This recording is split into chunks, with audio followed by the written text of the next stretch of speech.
Saúde é com a gente, eu sou Fabiana Silbor, converso com a doutora Maria Helena de Castro Silva, pneumologista. Doutora, muito obrigada, muito importante sua presença aqui. Eu que agradeço a oportunidade de estar colaborando. Doutora, os sintomas da pandemia são tantos, diferenciam dos sintomas do Covid-19, porque a pandemia está deixando a gente ansioso, extremamente angustiado, estamos ficando com um comportamento, e tudo isso está confundindo com falta de ar.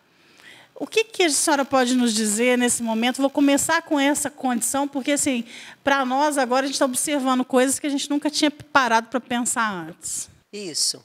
Os sintomas do Covid-19 são sintomas muito semelhantes à gripe. É um quadro agudo, o paciente pode ter febre, tosse, falta de ar, ou febre e tosse sem falta de ar, coriza, ardor na garganta. Quer dizer, são todos sintomas familiares a nós. Por quê? Porque qualquer gripe, até mesmo por influenza, que começou a vacina agora, são sintomas dessa forma, né? Então, a gente vai suspeitar de coronavírus, do Covid-19, ainda aqui na nossa cidade, daqueles pacientes que entraram em contato com outros portadores da doença ou que estiveram viajando para lugares onde o maior número de casos. Não só o exterior, mas também São Paulo e Rio, né? E daí a gente reforçar a importância de ficar em casa. Doutora, é claro que nós todos queremos o médico. Nós queremos ir lá no seu consultório, nós queremos conversar com a senhora, nós queremos que a senhora nos diga que está tudo bem. E autoridades do mundo todo, do Brasil, decidiram pela suspensão dos atendimentos que podem ser agendados posteriormente, quando essa pandemia terminar. O que a senhora pensa disso?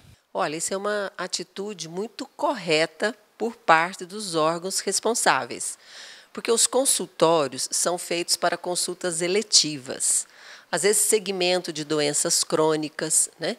E atinge, às vezes, pacientes mais idosos, que vão frequentemente ao médico para fazer uma rotina. E o que a gente sabe é que a melhor maneira de se evitar a doença é evitar o contato, aglomerações, lugares de muita gente e próximos um do outro.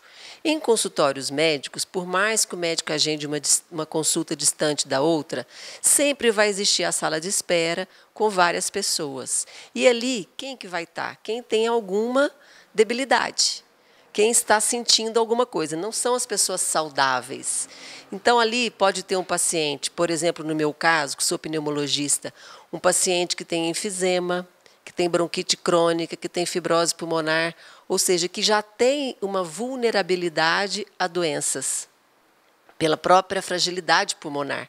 Então, essas pessoas, se estão numa sala de espera com alguém que está esperando para consultar infectado pelo coronavírus, o que vai acontecer? Uma disseminação atingindo grupos mais vulneráveis. E é isso que a gente não quer. A gente quer proteger esses grupos vulneráveis, porque a gente sabe que são esses grupos que podem ter uma forma mais grave de doença. Então, daí a decisão de suspender os atendimentos eletivos. Mas não é que a gente não vai atender, que não vai conversar. Eles podem ligar, as dúvidas são tiradas por telefone.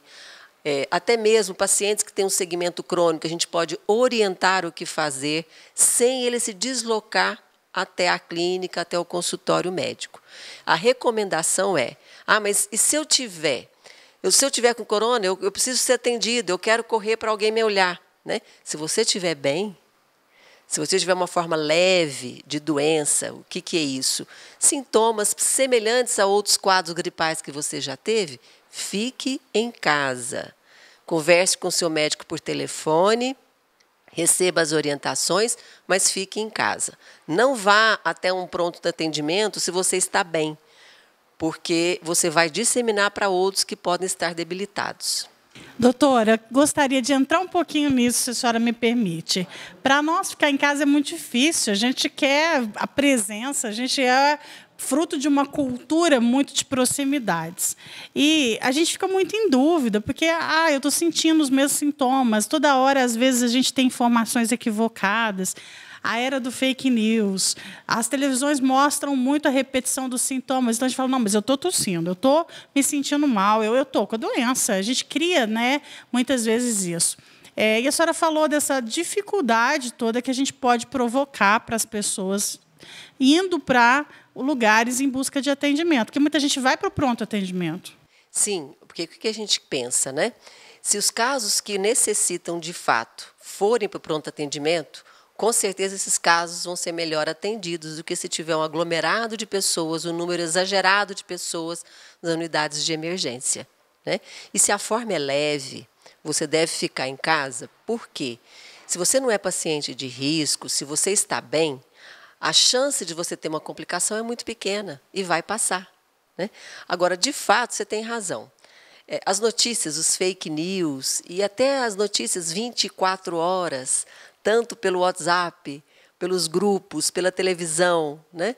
Todos os meios de comunicação, deixam a situação transparecer e tornar assim uma situação alarmante. E as pessoas entram em pânico e passam a prestar atenção demais no que sente.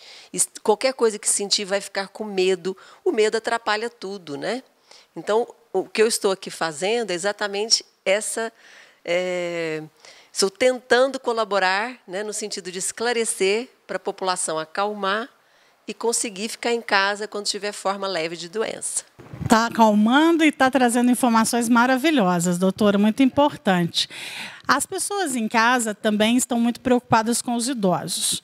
E nós, graças a Deus, temos uma população cada vez mais longeva, todo mundo conseguindo viver com mais qualidade.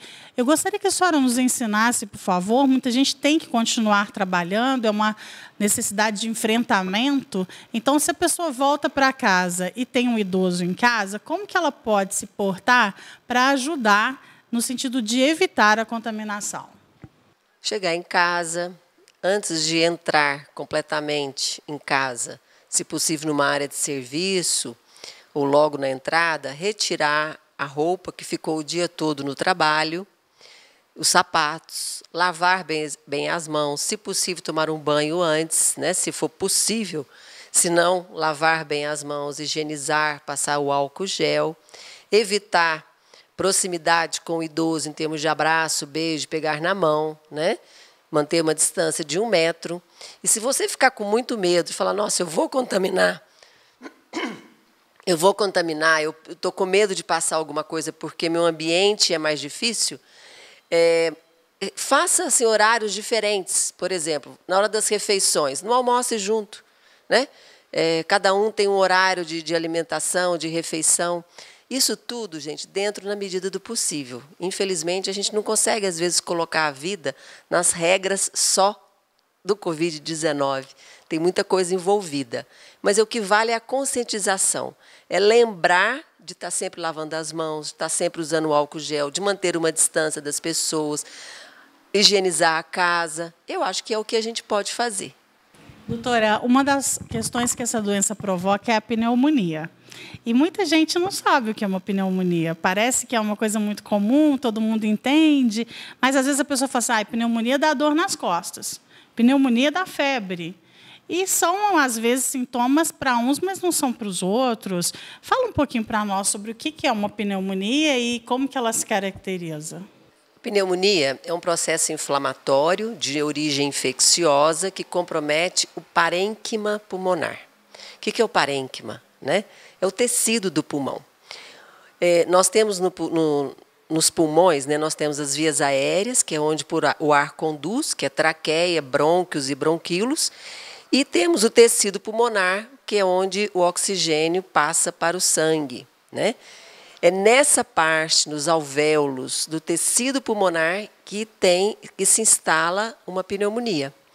E aí, comprometendo esses alvéolos, preenchendo esses alvéolos de inflamação, há um prejuízo na troca gasosa. Aí vai menos oxigênio do que deveria para o sangue e todas as repercussões de uma má oxigenação, falta de ar, e o paciente pode até evoluir para uma insuficiência respiratória, e aí vem o assunto que também está super em alta, que é o uso de ventiladores para esses quadros de insuficiência respiratória.